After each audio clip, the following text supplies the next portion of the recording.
Hey eBay sellers, and welcome back. You have landed on episode number 86 of eBay the Right Way. The date today is November 9th, 2022, and I am your hostess, Suzanne A. Wells. Today's guest is Becky from Arizona. Her claim to fame is selling the egg timer that looked like an egg for $100. That was the cover on the September 19th, 2022 YouTube video, if you want to look that up and see it. Now, as promised, I am keeping the premium library students updated through podcasts and YouTube, so just a quick note on that. Last week, I added another installment of the Halloween course, so there are 5 lessons now, totaling 1 hour and 15 minutes. And yes, Halloween is over for this year, but as you should know by now, since I'm constantly repeating it, seasonal items sell all year. The new lesson focuses on a brand you might not even know sells Halloween decor, and some of the items sell for over $200. These items have appeared repeatedly on the Money Making Monday threads, so that was the inspiration for the lesson, that people are finding these. There is also a new bulletin. This is where I am on camera talking directly to my students with updates, encouragement, and finds and sales of the week with teachable moments. The bulletin on November 4th includes analysis of the eBay announcement that came out on November 1st for the 2022 holiday update. And I found some incorrect information in that announcement and did some detective work to show you what I found. That lesson is about 15 minutes long. So remember to check the monthly updates page in the premium library for what has been added and links to those lessons. Okay, now let's get into the conversation with Becky. Hello, listeners. Today I have the very vivacious and talkative Becky, who also is the famous seller of the egg timer that looked like an egg. That was so funny. It's like Who would have thought? People know you by what you sell. Right. So, I'm the egg timer anyway, lady. we'll get to that. So, how are you doing this afternoon? I'm good. We're in Arizona today, but it's a little overcast. We came here to get some sunshine. We're new Snowbirds. Normally we live in Colorado, but here we are getting some sun and some warmth. I think I have that thing called SAD, seasonal affective disorder. That's real. Yes, that is It's a real thing. I get that too. And I actually put up my Christmas tree. I'll be doing that this weekend since we have an extra hour. You don't change your clocks, but we do. It helps. It helps. So that's why we've come to Arizona more and more often. And in this February, we came to Arizona and stayed for a month. Oh, and boy, did I get some good thrifting in. But I have to tell you something. I stepped in a divot in a parking lot, and I broke my ankle in February here in Arizona. No. So I broke all the bones, all 3. It was really a deal. So we stayed here longer than expected. I had surgery. I had a hot pink cast with the flamingo on it because whatever I go through, I try to make it as happy as possible. I was glad we got to stay here longer. We stayed here just long enough that we bought a little bungalow, which we wouldn't have bought if I hadn't broken my leg or my ankle. And then we left the day after we bought it and went back to Colorado. So it was like a big surprise when we got here in, let's see, mid-September. And we are just loving it. Oh, good, good. I'm so glad. But you said you're a Southern girl. I am. I'm from Texas. Okay. But I migrated up to Colorado for my second marriage, married to a Colorado guy. He's actually from Oregon, but that's where we live. And we've been married about 19 years. Oh, wow. Good for you. Okay. Because you don't sound Southern to me. Oh, yeah. Well, there's a difference between Texan and Deep South, and you are Deep South. But do I sound like I'm Deep South? Yes, you do. Really? Yes, I People love it. tell That's me why I I love don't. you. People tell me I don't, but I guess it's all about your perspective, because there are people way more Southern than I am. A deeper drawl. Yes. And I can pick it up. I used to do traveling and speaking. I love speaking in the South, but I would come home and I would, have that Atlanta or Georgia accent, and for a while it would just stick with me. Yeah. Y'all will not believe this. Yes. Well, we use y'all in Texas quite a bit. Right. Okay. Well, we got the geography figured out. All right. That's right. So let's go back to how you got started on eBay. What was the catalyst or inspiration for doing that? Well, I married a second time. Oh, the second model husband was so much better. I'm really just delighted with him, but we didn't have. I'm waiting for that.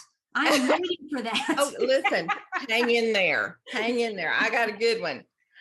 So anyway, we were married kind of new, and he was a literary agent. I was a writer. So we had that in common. We had kids in common, but after that, he was kind of a sports person. I'm more of a cook, a foodie, a reader, artsy, craftsy. So we couldn't find a lot to do together on the weekends. But one thing we loved, that we both still love, is going to antique stores. And then that led to estate sales. And to this day, our favorite thing on Saturday is, we get up early, and he's the left brain part of our marriage. So he does all the charting and graphing and knows where we're going to go. And then all I have to do is get my coffee and hop in the car. We have the best time seeing new places. And anyway, so that's how I began. And then I just kind of played with eBay a little bit and a little bit more. And I've been a professional writer for 30 years, and I got tired of just thinking and sitting. My body was not in good shape. And so I needed to do something more. And eBay does require that you move a little bit more. So I started getting sincere, and I retired from writing a year ago and went full-time with eBay. Okay. So back to your current husband. Does he have a brother? He does, unfortunately. He's married. I should say an available brother. You know what? I'm just gonna keep my eye out for you. I'm gonna find you a good man. Well, that's the way it's gonna come, I think, is through somebody I know. I had a neighbor at my last location in Georgia, and he's late 50s, and he had 5 brothers. And they were all in public service, either fireman, police officer, sheriff's office, ambulance driver, EMT. And so one of his brothers, who's also a fireman, I was like, well, how old is he? And is he available? Like, you don't want to go with a fireman. You don't want to end up with a fireman, because they are crazy. I mean, they run into burning buildings on purpose. Right. So, They think they need a lot of adrenaline, which cannot be handled on a you marriage. don't want to do that. So yeah, and I would say just pick the kindest man the one that's kind to everybody, who's kind to his mother, who's kind to little kids, who's kind to the waiter. That kind of person just is a wonderful companion. And I've learned, this is totally off topic of eBay. I don't know if I'm going to edit this. Here we go. Let's just do a romance show. But I've learned that you don't really know somebody until you watch them when they're angry. You're not going to make them angry, but like, how do they react in situations? Because if they're like a real jerk when they're mad, then that's going to be directed at you at some point. So I Watch have to watch agree. them from afar. Then that's a Southern thing. From afar. The house was on fire. I'm tracking with you. No, but you're just right like about that. watch You're people right when about they're that. angry, upset, under pressure, stressed out, and see how they behave, because you're going to have to live with that. Exactly. Yes. So, And if you're on a long road trip, you're going to have to be in the car with that. And Greg, I have to say, he has never, ever, this is crazy to me, never lost his temper. I've never seen him lose his temper. That's unusual. But my dad was like that. He never lost his temper. And he's just, there are men like that. yeah, he's out there. So anyway, enough of my personal dating woes. Okay. Moving on. So Back to eBay. you got into eBay to for a little something extra besides sitting all day, which I Right. can relate to that. And so what was the thing that really got you hooked? Like maybe the first thing you sold, or something that was like enlightened you to, wow, this can really work. Well, I think the most exciting first thing I sold, and often this is a little side thing, but when you live in a certain part of the country, a lot of times there's a special thing that is only in your part of the country. And for one of the things I found was this little, it was just they're like a dancing Santa and Mrs. Santa figurine. And, you see those Christmas figurines all the time, but this one had a name on the bottom, and it was Simpich, Simpich. And there's this family in Colorado Springs that have had since 1952 this little puppet theater. So I picked that up for a song. I got home and looked, oh my goodness, you know how your heart starts beating when you find out something's worth, it was worth between $500 and $1,000. And so I sold it for about, I think it was about $700. And the fun thing was this family that had this puppet theater, they made the puppets individually. So each one was, and I found some more like little angels that they made, and I made $250 on their angels. They look like almost like paper mache little faces, but the bodies are made with cloth and so forth. And the woman who bought it from me taught the little boy, she was a teacher, retired, and she taught the little boy, or the man that owned the business when he was a little boy. Oh. She wanted to have this special little figurine. It was called something like Oh Be Joyful, I think was the name of it. It was really sweet. Mm-hmm. It was a local business. So that sale, there's several things that happened there. It was a fun thing. It was a big sale. It was in my community, and it meant something to somebody. And I think the reason I do vintage is because of that personal connection. And yet the other day I was telling somebody, I midwife memories. And I really think that's what you do when you sell vintage items, which is my favorite thing to sell. Midwife memories. Yeah, I like to midwife memories. So you take something that you just know that it's going to belong to somebody. Mm-hmm. And I like that feeling. Like I take something, I find something, I know there's somebody out there that wants and needs or remembers this thing. They might have had it when they were a child. They might have, maybe used this particular spoon or bowl when they made something with their grandma. You just don't know. Mm-hmm. And those are the fun stories that you get back. Yes. That's one reason I like vintage. Mm-hmm. Yeah, I call that rehoming.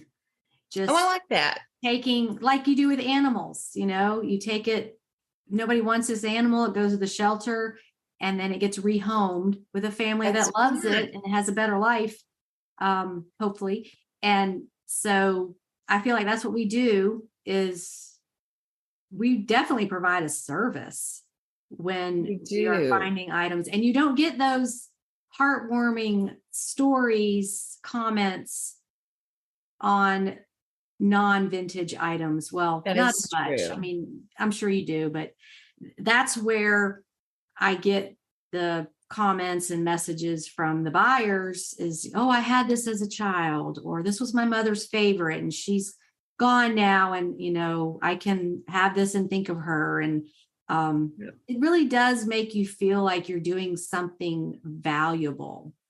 It does. And I think your work needs to have some meaning to it. And that just, writing was always meaningful.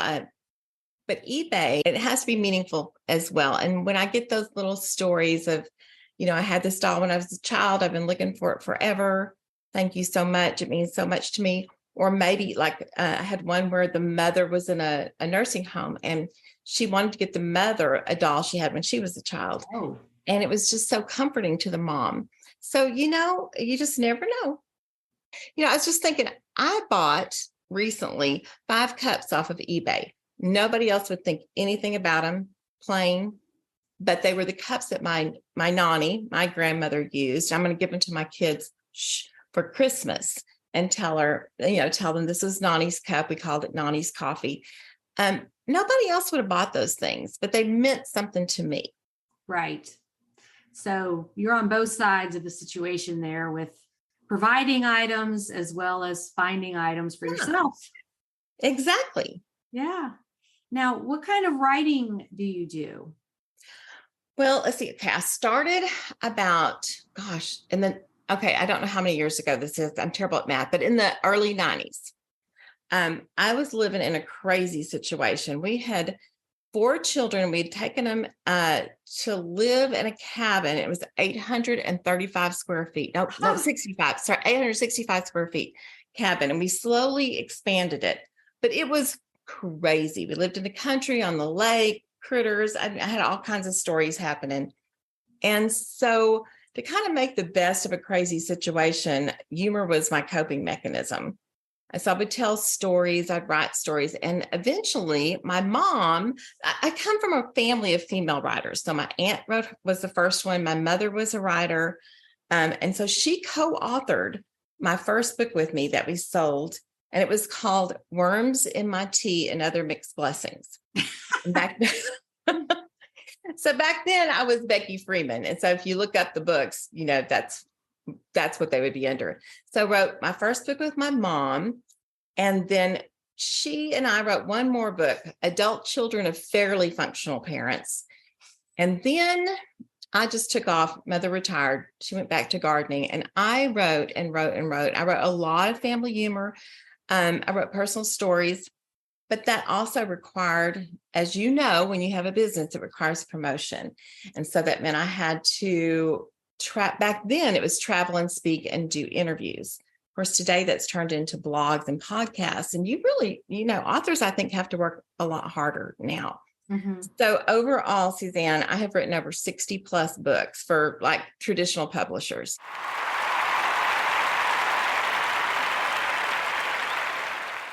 Oh, that's fantastic. Not self-published. And most of them, the first half of my career were my own. And the second half, I started ghostwriting and collaborating. But I want to tell you one thing. So I wrote my first book with my mom. And then this was so special to me. I think it was about 5 years ago, I wrote 2 books with my daughter. It was called We Laugh, We Cry, We Cook. It's out there with Zondervan with my daughter. And so it was just really special to me to have my mom and I, she's the one who helped me get started. And then my daughter and I wrote a book together. We dedicated it to my mother and she died the next year. Oh. So, it was really a special thing for me. And then I started writing for doctors and therapists. They speak in complicated language and details, but I'm interested in that stuff. So I understood a lot of it, but it was like a translator. I could take doctorese and make it infotainment kind of for the average person. So I wrote a book a few years ago with Dr. Earl Henslin called This Is Your Brain on Joy. And I've done some work with Dr. Amen as a researcher and writer. So it's really funny to go from writing as a mom of 4 about funny stories and then ended up writing about brain science. I mean, I'm just all over the map. That is very interesting. Yeah, I'm I'm an definitely interesting going to person. look up your books and see what they are. I wrote a book last year, a memoir, and that's the hardest thing you'll ever do because you have to relive everything. Oh, And and yours was, I haven't read it yet, but I do know you lost somebody precious. yes, You do go through it again. and If you don't feel it, the reader won't feel it. well, yeah, you have to have. I wanted that emotion because a lot of it is about his descent into addiction and me being I saw myself as an enabler, but I also saw myself as a protector.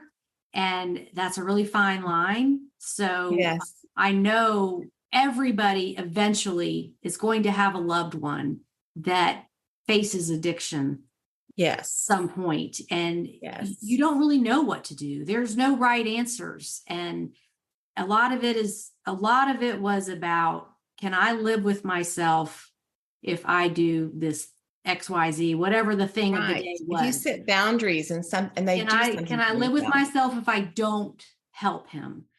Yes. How am I going to feel about this in 10 years?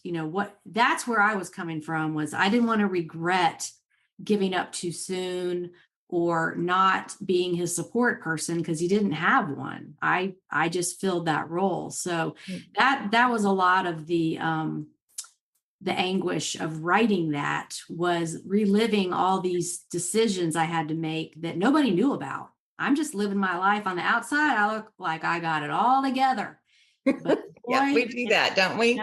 and intuitively, I just felt that people need to know this. They need to know that those Yes. people in front of them on social media, on TV, whatever it is, their lives aren't perfect.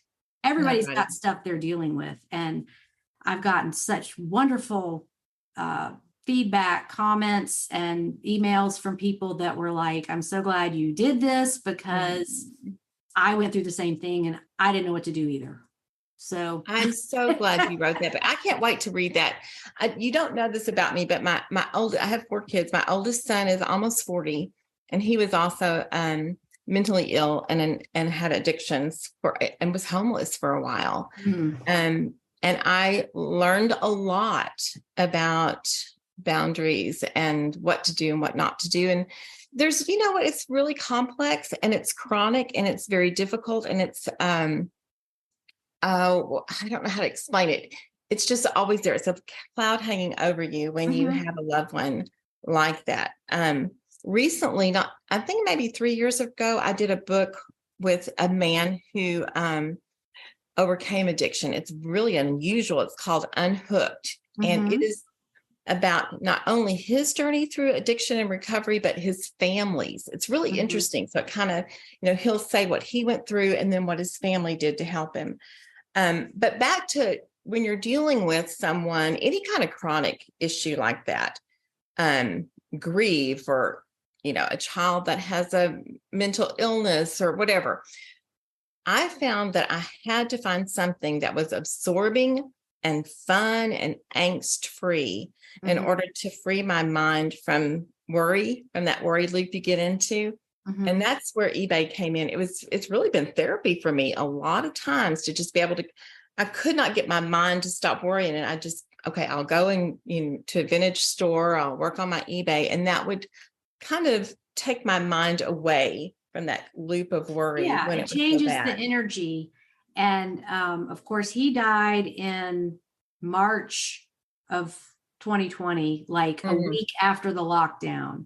So I'm just by myself dealing with this grief. No. Can't go The worst anywhere. time. Everything's closed. It's so depressing. Everyone's all like, what's happening to the world? And it was, if anybody listening lost a person during all that COVID mess, you know what I'm talking about. It's just layers and layers of what am I supposed to do and depression. But I'll tell you what, weirdest, saddest time. And I thought about people who lost someone during that particular time.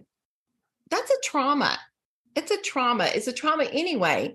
But to grieve alone and to not be able to have those funerals, that is, it's just, it's very traumatic. And it's not been that long, Suzanne, since that happened. I'm sure you're still processing it sometimes. Oh yeah, yeah. Things are better, but that was the closest person to me in the world. Oh, And and it's a different relationship with a partner than it is with a child. So yes, of course, very much so. my Very relationship much with my so. children is different, but it was a lot of guilt of, could I have done more? Should I have done this or that? Should we have tried Right. prevention? Like you have all this guilt. But eBay was a break from all that heavy thinking. Yes. I was just in such a I was so grief stricken. I'd never experienced that before, where you just can't do anything. Yeah. And so I would say, okay, for the next 15 minutes, I'm gonna list one thing on eBay. And I would just every day I would do that and make the time a little bit longer, or I would what do you call it? Time block. Like, okay, I'm only going to think about this and cry from 6 to 6:30 at night. I'll just save it all up for then.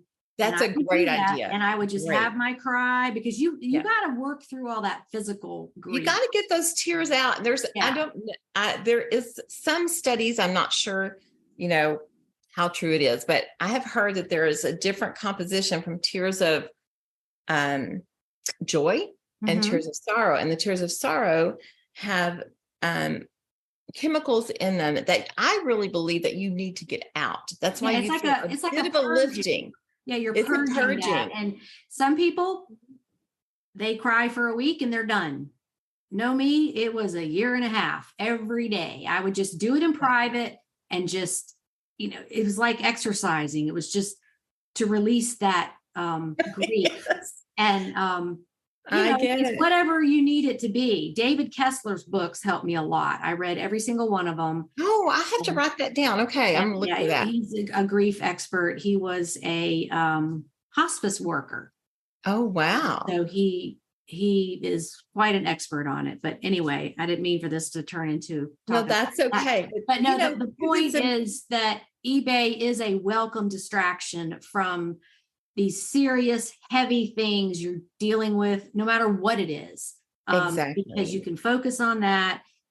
It's short, 5 or 10 minutes to list something, or you're working on taking pictures, or your mind is on something else that it's interesting and entertaining, and you're going to make a little money. So Exactly. It has to be fun.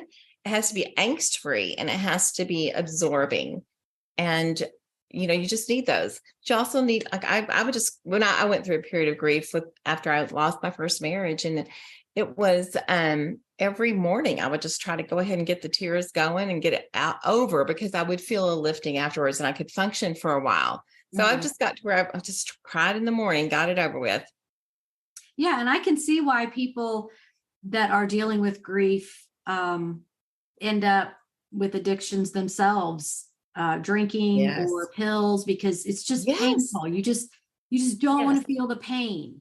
And You're going you to really take the have life to. preserver or the morphine, when you're Yeah. in such pain, whatever. And that's how addiction often happens, is they're taking something to medicate themselves. Grief is the same way. It can be very tempting to just, try to medicate it. Whereas doing something that is like eBay, or some people, this is not the only thing. Some people get into cooking or whatever it is, but it has to be something angst-free, absorbing, and fun. And you think when you're in the middle of it, this is never going to end. I'm going to feel like this forever.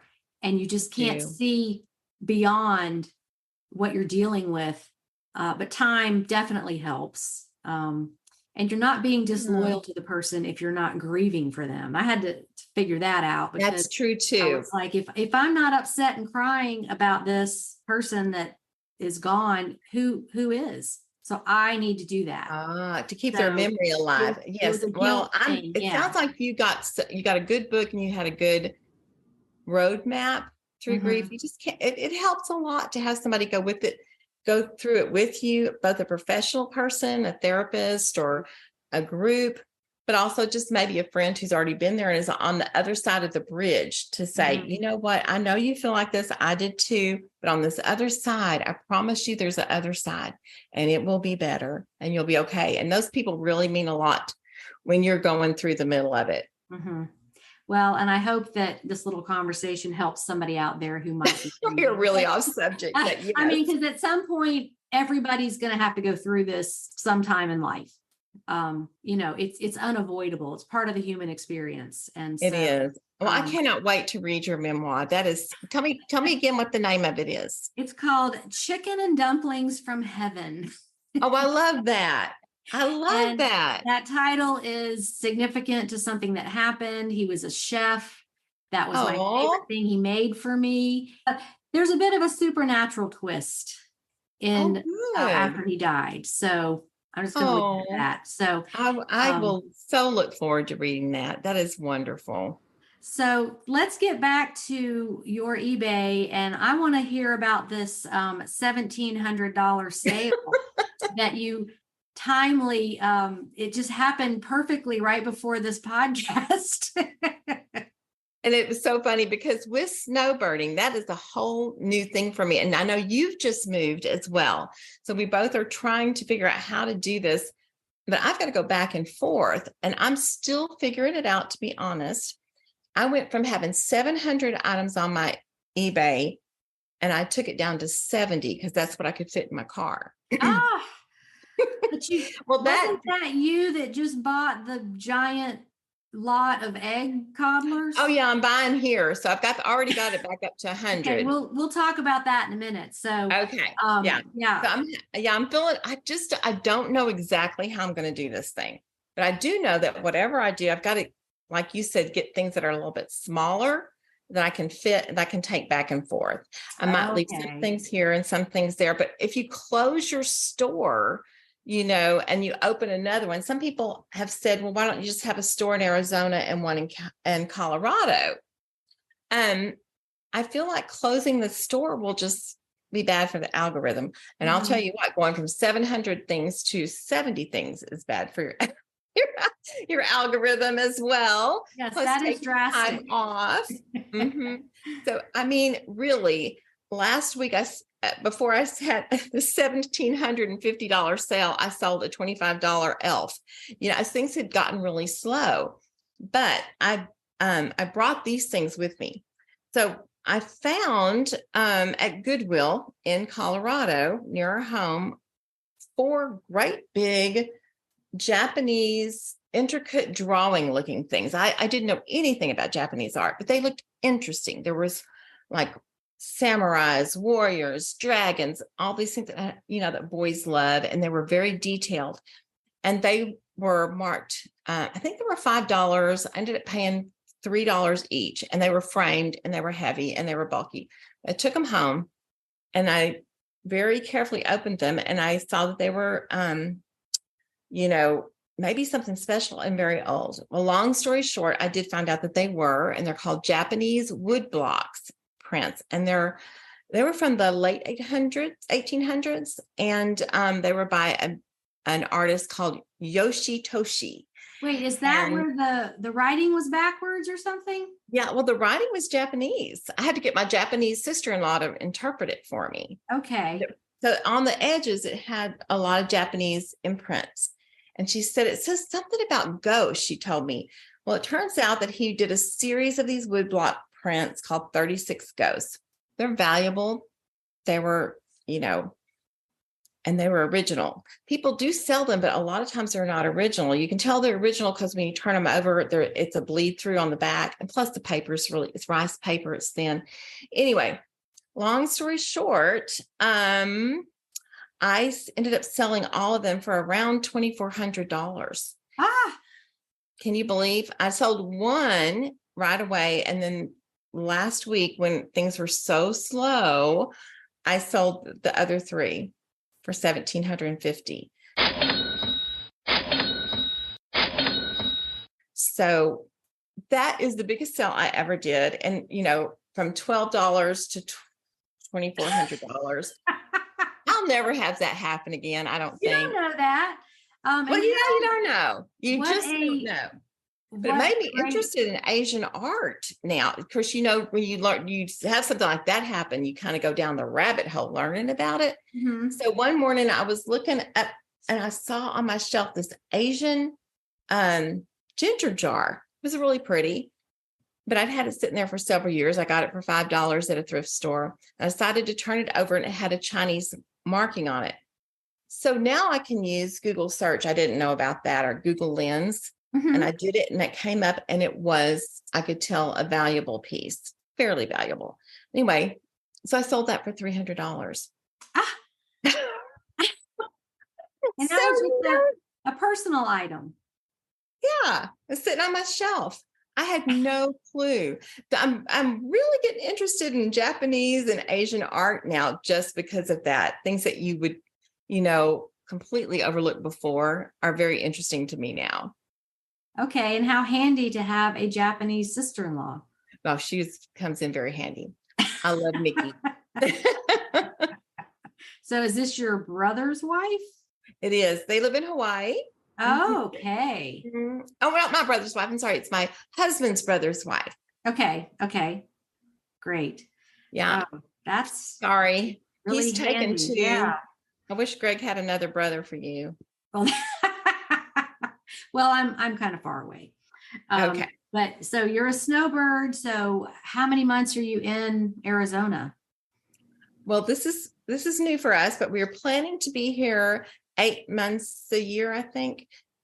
Anyway, about half a year. So we're going to be here September through Thanksgiving, and then go home for the holidays, and then come back probably January, February, and stay through May. And then, of course, we'll escape and go back to Colorado, where the summers are beautiful. And we have 10 grandchildren, and 7 of them live in Colorado. So, we really want to be there for the summers when they're out of school and for the holidays to make it special. Right. Well, so you moved to escape the snow, and I moved to Greenville. One of the reasons was because they do get 10 more flakes a year than Atlanta. I did not know that. Well, a lot of times Wow. the storm is coming up from the Gulf and it just misses Atlanta, and then but Greenville gets it. So are you happy that's with just your an added bonus. Maybe they get snow 3 times a year, where Atlanta we might get one that lasts. Well, it is fun to have snow. I like it. I don't like it. I don't like snow in March and April and May.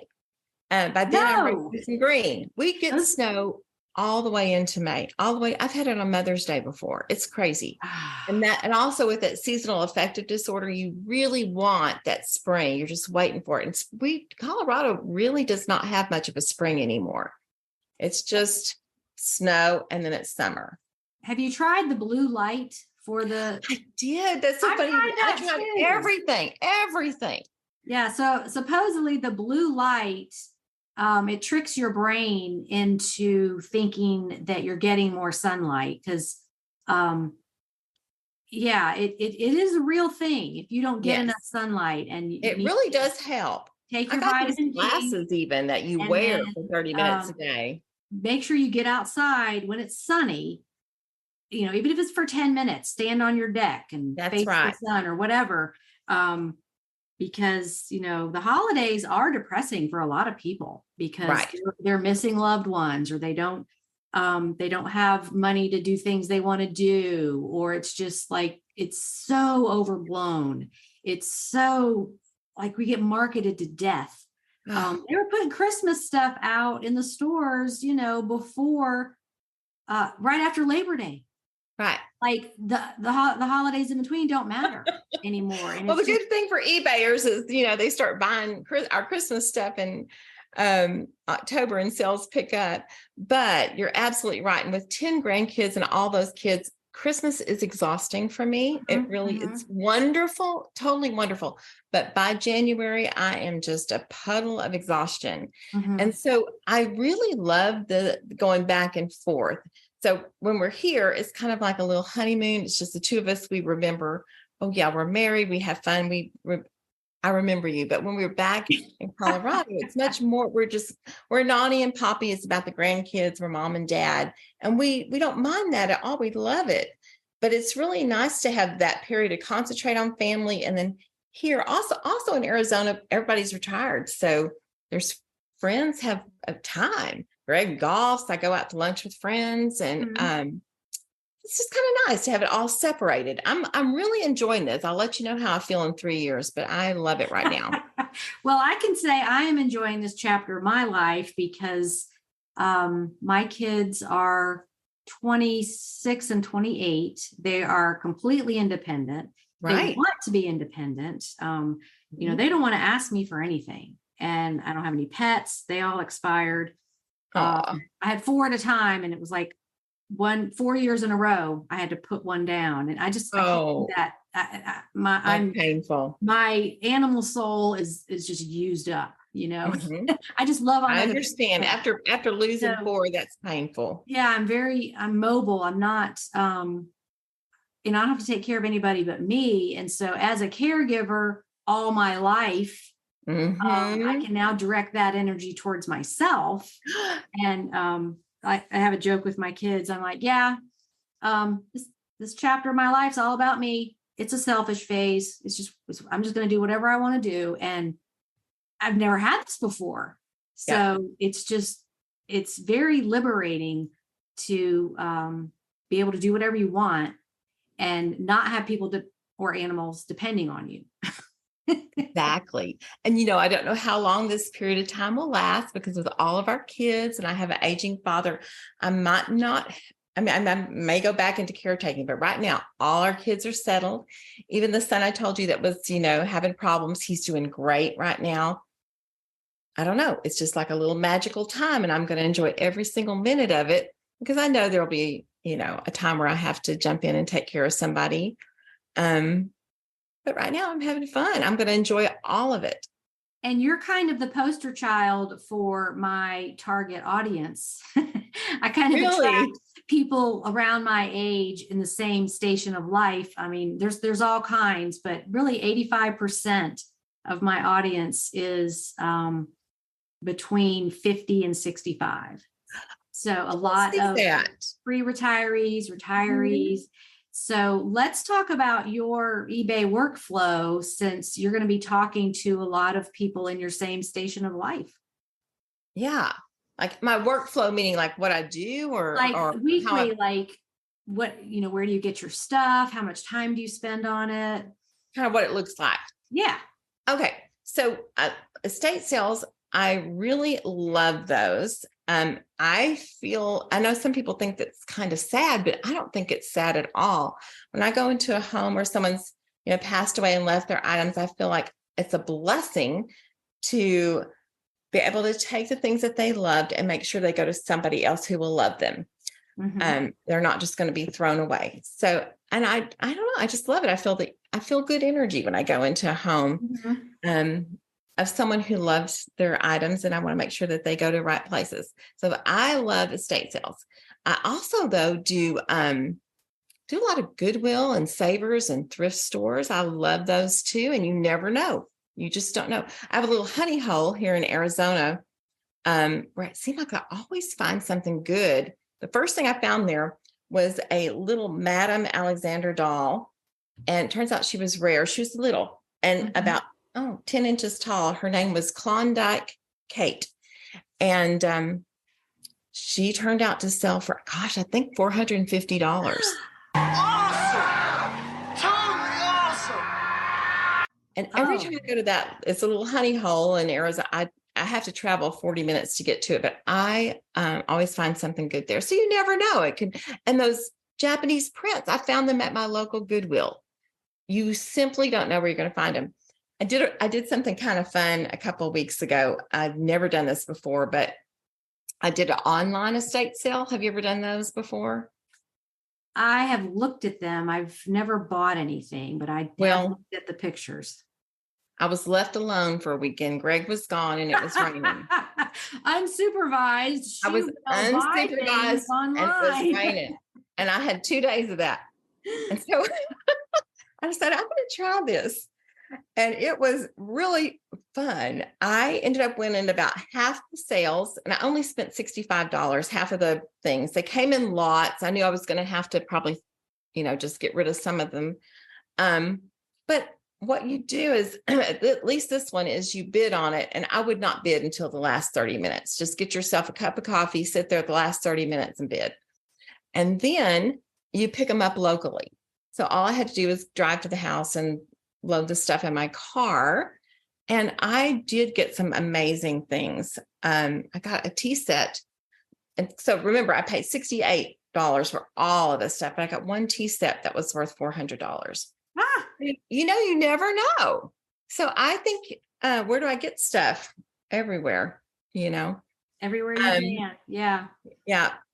And Okay. then, what else did you ask about that? So after I get this stuff, I make a big mess, and then I have to organize it. And I love every aspect of eBay. I love the photographing. I like wrapping the packages. It feels like doing a puzzle. And I would say before I moved, I would sell probably 3 items a day. Mm-hmm. Mm-hmm. And I just printed out some statistics, which is not my thing, but I wanted to see what I had done. And 3 years ago, I was just doing it part-time. And I think I was averaging $33 an item, but like you, I wanted to get up to 50.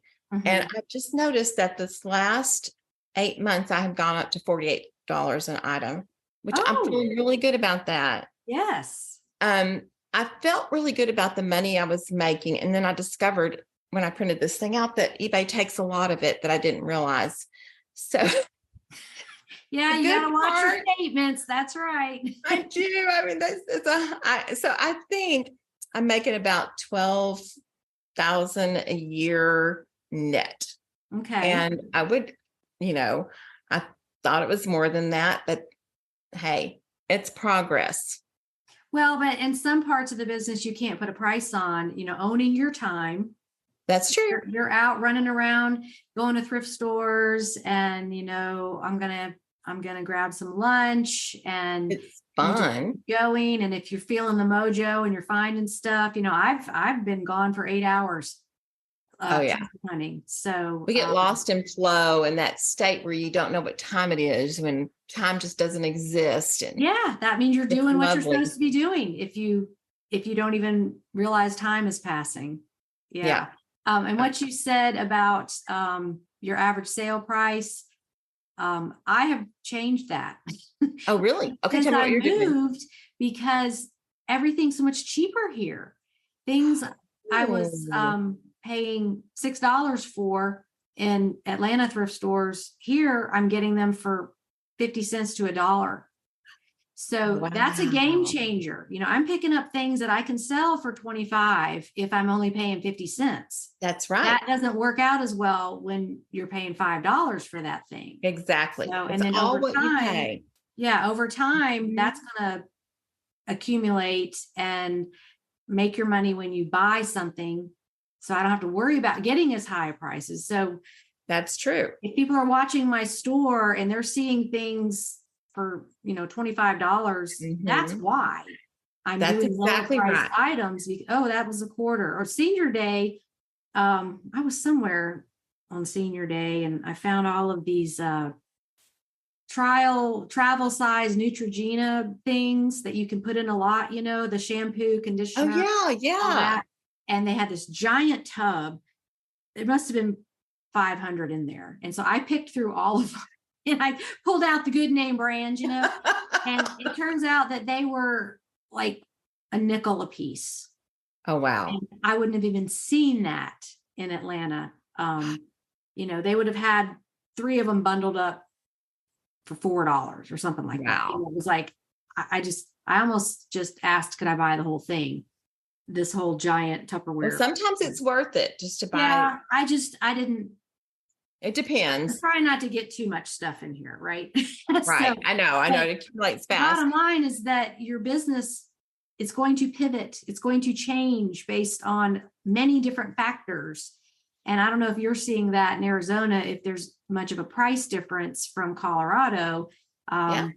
because, oh yeah, I'll take that if it's a quarter and I can sell it for $30. Yeah, I'll do that. Well, and the truth is, and it's kind of sad, but it's true. In Arizona, there's a lot of old people. And so there's an abundance of items because they're just passing away. And so there is more here. And I think the prices are less expensive. But I'll tell you something else. I don't even let myself go on other days. I only go on half price day or senior day. And when I go to estate sales, I only go on the half price the last day where everything's half price. I don't even want to know what I'm missing. I just don't want to think about it because I can always find something on that half price day. It's amazing what's left if you have a good eye. One time we went to this estate sale, the very last end of it, everything was gone. And so they said, well, just come on in. You can have anything for free. Well, we went in, there really wasn't anything, but I found a trash can and a junk drawer. And the trash can was mid-modern, cleaned it up and sold it for $25. And in the junk drawer, I found a bunch of keychains that were old. And I sold, I think I sold the bundle of them for about $30. So my husband still laughs at me that I can find anything anywhere and sell it. But if you just go on the last part, you miss the crowds a lot of times. You get fabulous prices. So that's how I ended up with 101 egg cups this last weekend. Yeah, that was my next question. I want to hear that story. So they were at the stage where they're just giving stuff away. And they had them marked for $3 each. And there were, 100. And then, so anyway, he just said, would you take them all for $60? So we just came home with a giant box of these vintage egg cups. And I mean, there's 2 or 3 of them that I can sell and make all of that back. So they'll be worth it. They're small, they're easy to pack. But yeah, I end up with some crazy stuff. But at the end of a sale, a lot of times they're going to take it or give it away. And they just want they're bargaining. So you can get some wonderful things and you don't have to fight crowds. Well, and those egg cups, I think they're also called egg coddlers. Well, there's 2 kinds. Okay. So the egg cups are like, they're like little cups, of course, that you've seen that you could put a poached egg in. I don't know. I'm not from England, but I think they tap the egg and they eat the middle out of it. And the coddler is more of, I thought they were like just little trinket holders because they're porcelain, but they have a lid on them. I'm guessing they have a fastener where they fasten together. Both sides clip together. And then don't you boil that in water? Have no idea. How many of those egg cups have you listed yet? Well, I've listed 2. I only got them on Saturday. Okay. So I've been spending a lot of time researching and I don't know if you do this, but I love researching. So when I had them all, I thought, I'm just going to go and look up a few of them and see what they are. Well, it was 3 a.m. and I was still researching them. I was on a high. I love to find, well, what's this one? Where's this one from? And so I'm mostly doing the researching now, but now I know what they're all worth and I can post them. Well, and that will keep you busy during the holidays and the seasonal affective time. Yes. Have that project until you get sick of it. If you're like me, you're all enthusiastic when you start. And then you get about halfway through, you're like, okay, I'm ready for this to be done. I'm tired of this. I want the next thing. Yes, exactly. I love the haul. I love coming home and I love figuring everything out. That's probably my favorite part. But there really isn't anything about eBay I don't like, except if a customer is unhappy or something breaks. I don't like that. I mean, I'm so sensitive that I really hate to disappoint somebody. And I think that's probably true of a lot of Southern women. So when somebody's not happy, it hurts my feelings and I just hate it. Well, I had to decide at the very beginning that if I was going to have the fun part of eBay, I was going to have to figure out how to handle it when somebody doesn't like something or it doesn't work right. And I just decided I was going to treat them as if it was me. What would I want? Well, how would I want someone to treat me? I'm usually very generous and kind. And for the most part, everybody has been very sweet and understanding. And a lot of times my best reviews are for somebody who didn't get what they wanted, but they liked the way I handled it. Mm-hmm. And so I think you just have to kind of figure in that you're going to have some of those. It's okay. And then I try to think about it, get it done, get it over with. Don't dwell on it and get back to the fun part, because those things can really bother you if you're a sensitive person, and take the joy out of it. I've only had one in all these years, one really, really nasty person. But anyway, nobody likes that. Right. So Y'all like the cha-ching sound. That's really fun. I was just going to say, you're just moving on to your next ka-ching, because wait for the next cha-ching. It really is all about damage control when you have a situation with a customer. Yes. And it's not always just like knee-jerk reaction, give them their money back. That may not be what they want at all. They may just want to be heard that, oh, you made a mistake. And then you can just say, oh, we apologize for the inconvenience. How would you like to resolve this? That's right. Back on them. And then sometimes they say, oh, $5, or I just want to let you know, or, see what they want in a very general and non-defensive way. Yes. That's where people get in their own way, is they become immediately defensive and like, I'm not giving you any money back, or that's, you're too picky, or whatever. And it's like, There's no sense in going there. The objective is to keep as much of their money as you can and not get the item back. So just say, how would you like to resolve this? That's right. And just see what they say. And most of the time it's more reasonable than I would have offered. Yes. I agree. That is exactly what I was going to say. Ask them. And I know how to do it in a sweet way. Mm-hmm. I'm so sorry. If that happened to me, I would feel the same way. How can I help? What can I do? What would make you feel good about this? Yeah. And I know there's sellers that just have never had any customer service experience. So they don't really know what's professional, or they don't know what to do. So these are just people like you. And this is in any situation in life, whether you're in a restaurant or get a speeding ticket, or, just be friendly and don't be defensive. And it will usually turn out better if you're just nice about it. Yes. Than just, absolutely. I'm not giving you any money back, and, they're lying. And okay, well, what if they are lying? You can't change that. That's who they are. That they do that to everybody, not just you. No, that's really true. And the one person that was so awful, he left a bad review. It was just awful. And so what I tried to do, how you can respond, they won't usually take it off, but you can respond. And I responded, well, I'm so thankful for all my customers that are so sweet, as you can see, and all these other reviews. And I'm sorry this man wasn't happy.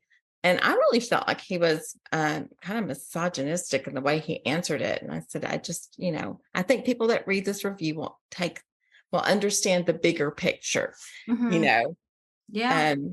And then, it really didn't affect my sales. I got lots of good reviews after that. And you just it's hard. It's not fun. It takes me about 24 hours to process something like that. But I try real hard to let it just roll off my, like a water off a duck's back, because I need to get back to focusing on what I love, or I wouldn't be able to do this. Compare this to other jobs where the customer's across the counter from you, being irate, unreasonable. And you have time to think about what you're going to do and ask for help on Facebook groups or whatever. And you don't have to answer immediately. That's what gets people in trouble is, they'll get a negative feedback, or they'll get some nasty message from a buyer, and then they just immediately react. And you don't want to react. You want to respond in a very calm, professional way. And for me, I have to walk away from it. Me too. Back later, or even sleep on it and be like, what should I do here? Actually, in the shower is the best place. Oh, that's a good idea. Yeah, something where you're physically moving or something different. The water is like changing your energy. And so you can, I get my best ideas in the shower or in the swimming pool. I totally agree. You've got to, you let it go until you feel yourself calm. And in that, I had a therapist after my after my divorce, and he said, "Now, what does the wise woman within you? What would she say?" And so I always think about that. Okay, now if I was wise and calm, what would I say? And then that's when I feel like I'm in that space, then I answer those difficult things. But I try not to do the knee jerk because boy, I would probably let loose with something that would not be nice. And it doesn't help us. It just doesn't. Well, So and that's that the only part saying, I don't like. Oh, something else I love is fixing stuff up. I have this little table I call my Santa Elf workshop. So like I found a doll, Madame Alexander doll, and her arms are about to fall off.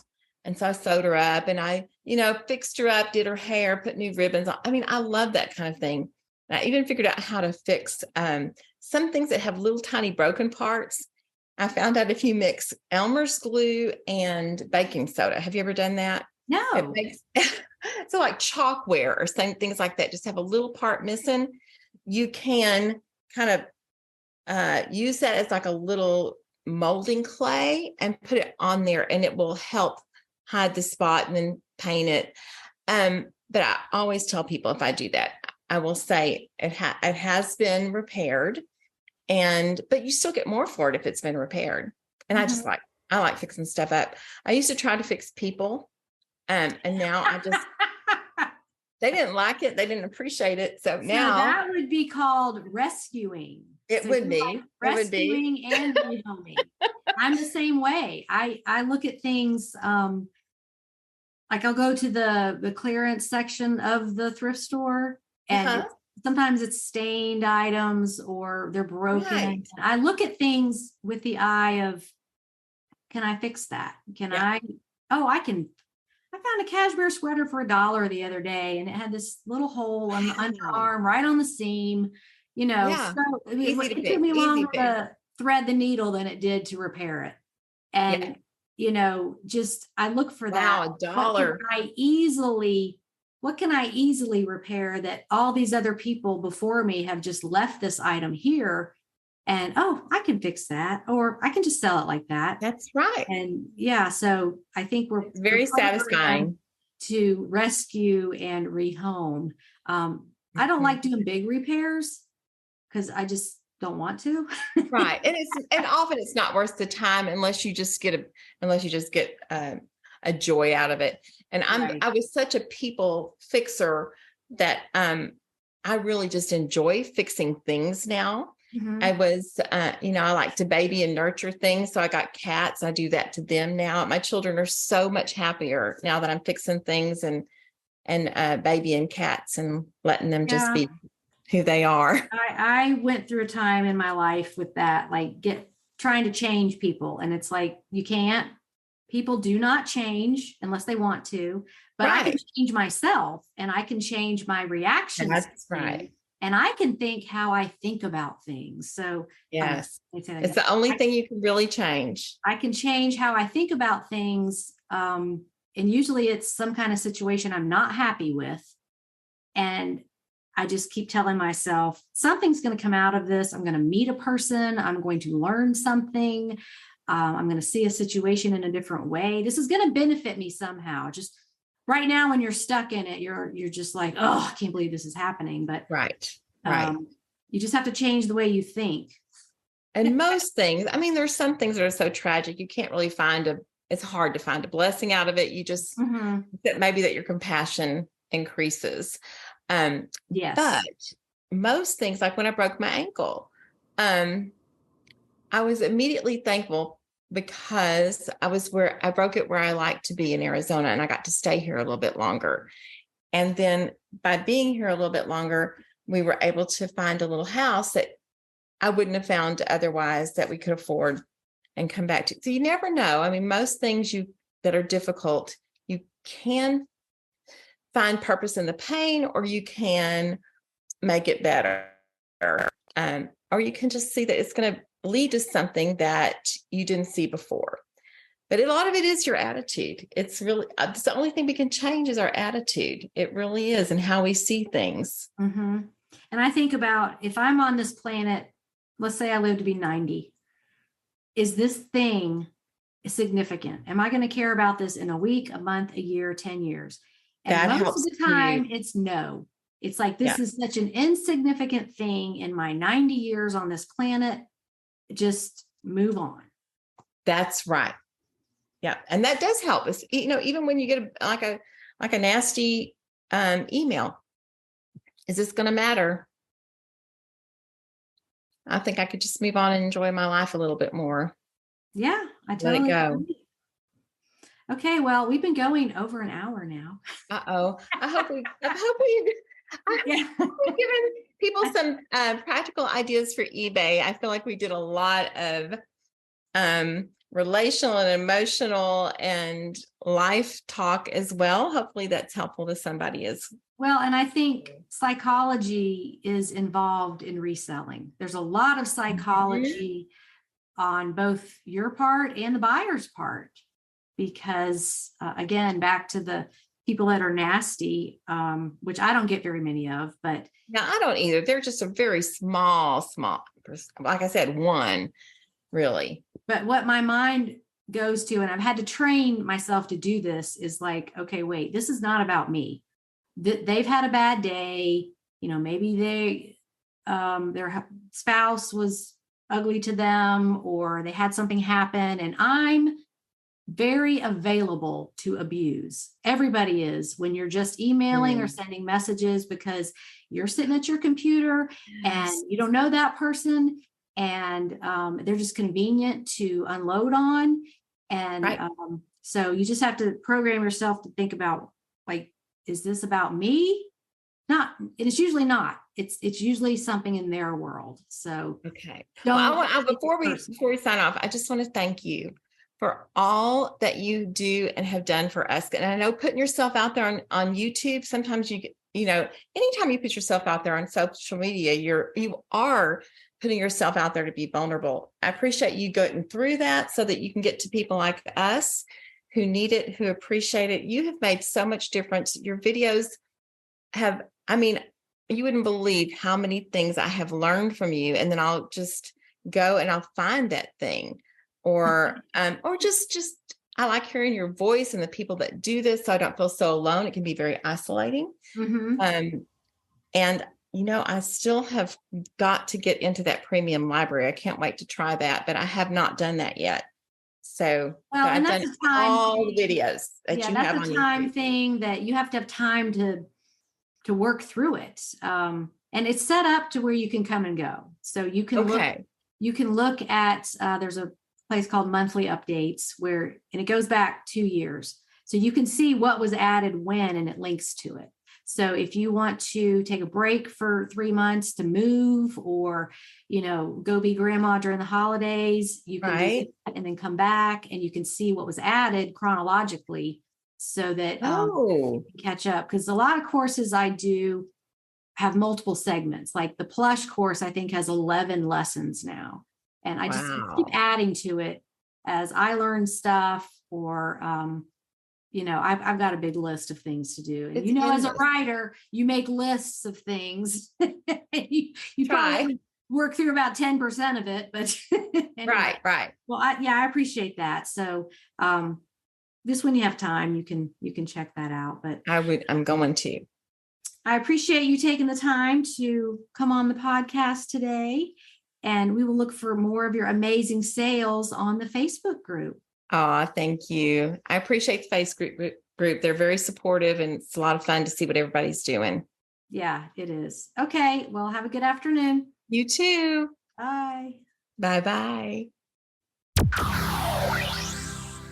Thank you again, Becky, for taking the time to come on the podcast. And we all wish you the best on your snowbird adventures. Okay, on to today's trivia question, since Becky talked about it. What is the difference between an egg coddler and an egg cup? Here are 5 seconds to think about it.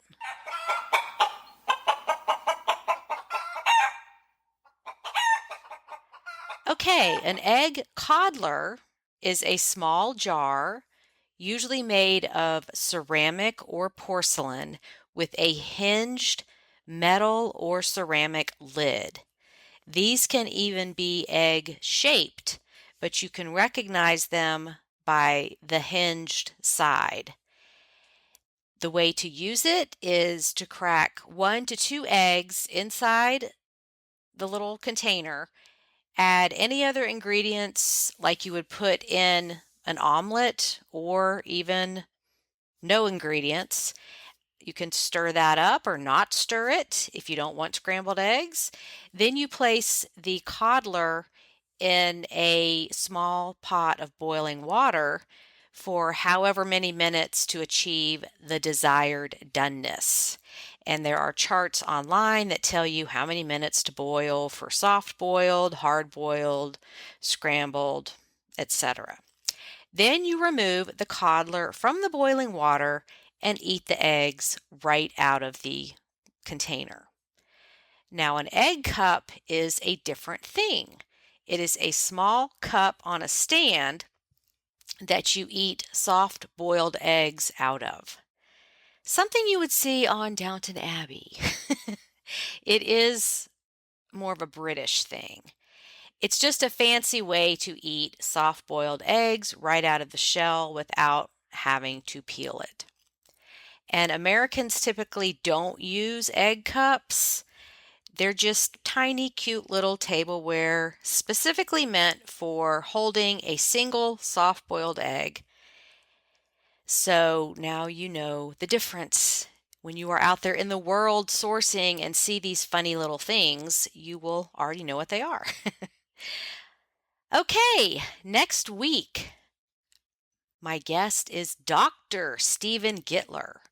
And I didn't even know he was a doctor until halfway through our conversation. But he's the guy that sold 2 different beer bottle caps for mind-blowing prices, one for $300 and one for $600. And he doesn't even specialize in bottle caps. He just found these out in the wild. He is a lifelong reseller, starting when he was a teenager, going to conventions, and even doing a mail order catalog pre-internet. So make sure you tune in for that conversation because he is very interesting.